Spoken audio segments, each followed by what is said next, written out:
Hey everybody, JCB here at the Awesomest, and you're watching the Awesomest Awesomest Awesome List. I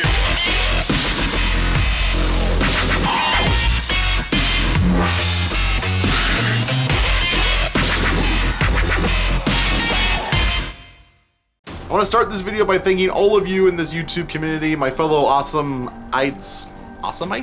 You guys have watched my top 10 tips for visiting Six Flags Magic Mountain video over 14,000 times. I know in the grand scheme of YouTube that's not a big deal, but for me it really means a lot. Seriously, you guys are amazing. Now a lot of people left a lot of comments with a lot more tips in that video, so I decided to make another video as sort of a follow-up, so here are 15 more tips for visiting Six Flags Magic Mountain. Number 15, know the park layout. I know those cartoony maps of the park are all but useless. The perspective is all weird, the scale is completely off. You might as well be looking at an abstract painting of the park. But the important information is all there, the names of the rides and the clearly defined paths through the park. If it helps, check out Google Maps first, as you can kind of get an idea of how things actually look, and the street view option is really helpful. You'll definitely get to ride, see, and do a lot more if you already know the general layout of the park. You can waste hours just wandering aimlessly looking for the next thing to do. Number 14, ride your favorite ride first. I figure most people already do this, but if it wasn't obvious, you should go on your favorite ride first. The lines tend to get longer as the day goes on and more people arrive at the park, so for the shortest wait time possible,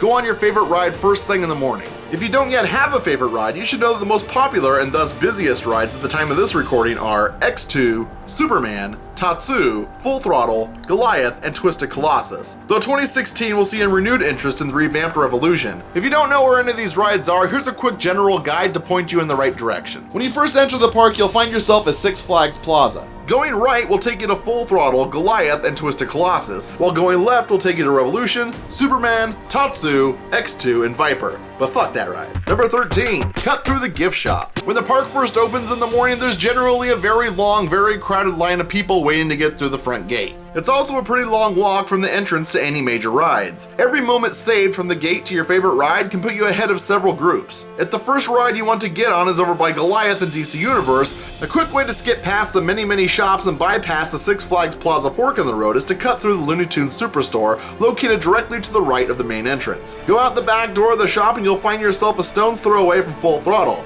and a good 5 minutes ahead of the hordes of people taking the long way around. Granted, this probably isn't a good idea if you wanted to go on Superman, Tatsu, or X2 as your first ride, as you'll still have your whole walk ahead of you. But if Twisted Colossus, Full Throttle, or anything in the DC Universe sounds like a good first ride for you, definitely cut through that gift shop. Number 12, cut through Panda Express. Now, if the first ride you want to go on is to the left, and you didn't watch my first video and thus didn't jump immediately onto the Orient Express, then this next tip is definitely for you. As you walk up the mountain through the Baja Ridge area, you will pass under a bridge and see a big X2 sign to your right. Obviously, that's where you want to go to ride X2, but this is also a pretty basic shortcut up and down the mountain. If you go up these stairs, past Panda Express, and keep going, you will bypass Viper and the more scenic route most people still take. Just like the gift shop, this will save you a few minutes, putting you ahead of several dozen people you would otherwise be stuck standing behind in line.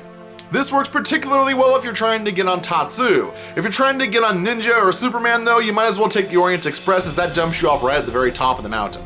Number 11, ride in the back. Pay attention to the way the line queues are designed. You can save yourself a lot of time if you simply don't care about where you sit. On any roller coaster, the best seat is always going to be in the front, so anything in the second row or beyond is going to be basically the same experience. So just pick whatever lane is fastest. This is particularly true of Tidal Wave and Riddler's Revenge. If you pay close attention to the way the final stretch of the queue is set up in these rides, you'll notice the front cart has the longest line and the back cart has the shortest. In Riddler's Revenge, just make your way to the leftmost line, the very back cart, and you'll get on way ahead of the people waiting in the very front. This is also true of Tidal Wave and Superman, though the effects on Superman are diminished a little bit by the fact that the back of the train only seats 2 people, though there still are more groups of 3 and 4s than there are 2, so the wait will probably be a little bit shorter. Number 10, use the single rider line. Of course, we all like to ride with our friends and family, and some of us are too scared to ride by ourselves, but if you're like me and don't give a crap about any of that, the single rider line is definitely the way to go. Again, I'll use Riddler's Revenge as an example, but many rides have single rider lines, including Twisted Colossus and a few others. Basically, you enter through the Fast Pass section and look for the single rider signs, then just follow them until you're near the front of the line. As I said, there is a bit of a trade-off here. You'll be sat with a stranger, you'll definitely be on a different train than the rest of your group, and while the wait time will be much reduced, it won't be non-existent, simply because they only pull from the single rider line when there's an empty seat available. Number 9. Bring quarters. For most people, the fun part of Tidal Wave comes after the ride when they wait around on the bridge that crosses directly over the ride's one drop. People standing on this bridge get soaked. But there is another way to soak these people. It's pretty hilarious and it only costs a couple of quarters. On both the left and right side of the bridge's exit, there are controls for water cannons that stick out of the water and are aimed directly at the bridge. They're kind of hidden as they poke out of the water and blend in with the fencing around the ride. Each water cannon takes a quarter and each one points to a different section of the bridge. Simply pop a quarter in, press the button, then laugh as people are unexpectedly surprised and soaked. Number 8. Download the Six Flags app. If you're a Season Pass member, you should definitely download the Season Pass app. The primary purpose of the app is to serve as the digital copy of your Season Pass, so if you lose your Season Pass, you can still get in the park. And if you're like some people I know, that alone makes this worth downloading. But in addition to this standard feature, Six Flags recently announced that they will be adding wait times to the app in the near future. You may remember this is the feature I suggested in my top 10 things Six Flags Magic Mountain should do video. If you haven't seen it, click the card right here or the link in the description below. Having wait times in the app will make planning your day so much easier. As it is now, I often wonder if I should stay in my current line or go across the park to another ride and see if that line is shorter. Soon the wait time of every ride will be at your fingertips. Number 7. Rest areas. Six Flags is a pretty popular place to visit, and it can get really crowded and noisy, so finding a nice quiet place to rest for a few minutes can be kinda tough. The best place to rest is by far inside the structure of the Sandblaster's bumper car ride. Here you'll find some benches that offer some reasonable privacy, and other than the noise of the bumper cars, it's pretty quiet. This is a great place to sit and rest for a bit while the kids ride the Sandblaster. Even the riders disembarking won't bother you here, it's completely separated from the exit path.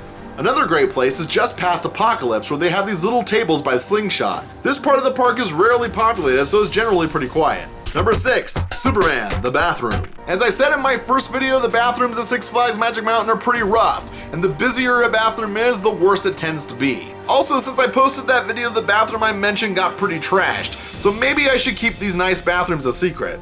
Nah. This nice bathroom is really easy to miss, which is probably why it's so often overlooked. But once you know it's there, it's really easy to find. Basically, if you're walking up the mountain towards Superman, just as you reach the mountain's plateau, it'll be on your right. It's part of a larger building somewhat off the path, and most people are so focused on Superman or getting up and down the steep hill that they don't even notice the bathroom, but it's definitely there.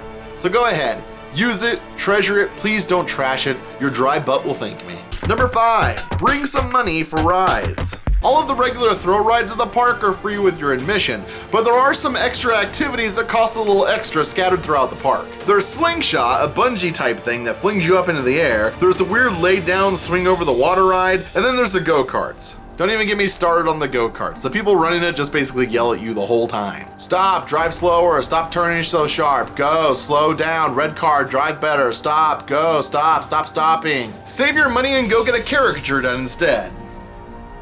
Number 4. Buy your souvenir bottles in October. In my first installment, I mentioned how buying a souvenir bottle will grant you free refills for any drinks in the park. In 2015, the colors were red and green, with red giving you free refills as long as you buy a $6 wristband every time you visit, and green giving you free refills without the need for a wristband.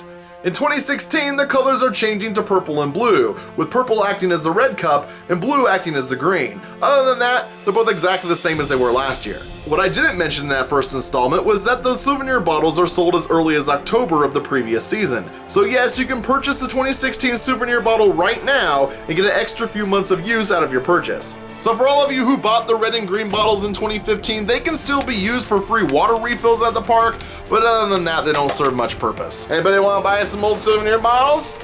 Number 3, buy some drugs.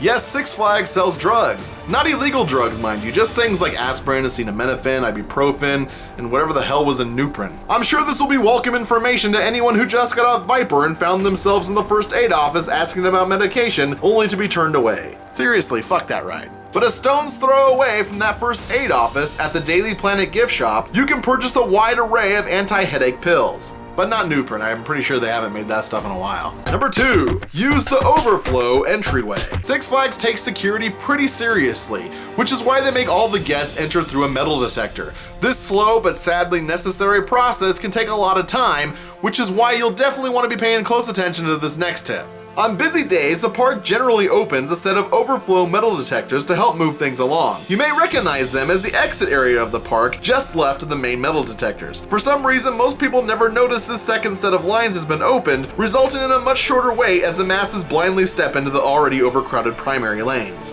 Number 1.